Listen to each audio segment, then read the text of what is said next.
Tenet, rated 12.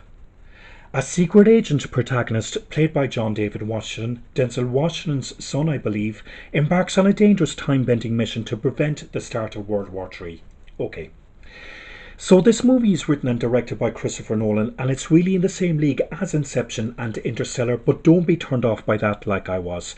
The trailer doesn't do anything, or very little, for this movie at least. If anything, for me at least, I went, oh god, here we go again, another convoluted Christopher Nolan movie, and to be honest, the only reason why I saw this movie was to review it.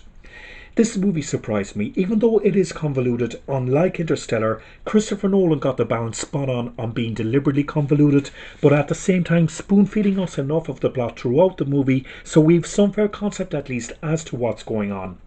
Throughout the convoluted parts of this movie, I was able to join the dots and piece together some sort of sense of logic, and this movie held my intriguement and held my full attention the whole way through. Now, there's one scene in particular involving a hole being cut out of the floor of a plane with bars of gold then being thrown out of it, and then a whole load of fire brigades and cars and people aimlessly fighting or crashing into each other, and this scene being reprised later on, but it's being played backwards with people walking forwards in it. Like, what was that all about? The opening scene as well, involving a theatre full of people being hijacked. While it was amazing and spectacular scene, I just felt it was way too much, as it's redundant to the main plot of the rest of the movie really. Overall, this movie surprised me. It really took me on an amazing, incredible, intriguing journey, and it's really the first time that I've taken notice and developed such appreciation for director Christopher Nolan. Like last year's The Irishman was Martin Scorsese's masterpiece, this movie Tenet is Christopher Nolan's masterpiece. This movie is a stroke of genius, and without a doubt the must-see on the big screen movie of the year by a million miles. An amazing complex car chase scene in the mix also, where some cars are travelling forwards in time while other cars are travelling backwards in time, joined here and there by cars from the future who want to join in also, and it's brilliantly done. Without getting caught up in the spectacular of the car chase scene itself, it remains focused on the main plot.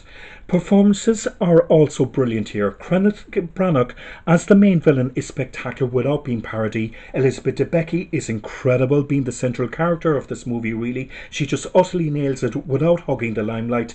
Now, Robert Pattinson's character is pointless really. He's there for no other reason than to be a passenger in John David Washington's thrill ride. That said, as always, Robert Pattinson is credible. He's a remarkable talented young actor and never ceases to amaze me, to be honest.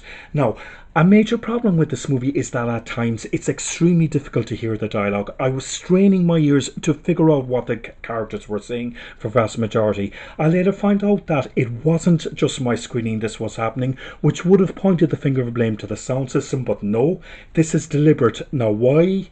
Christopher Nolan putting his unique signature on his movie perhaps, but don't leave that deter you from seeing this, because you do eventually just get over it.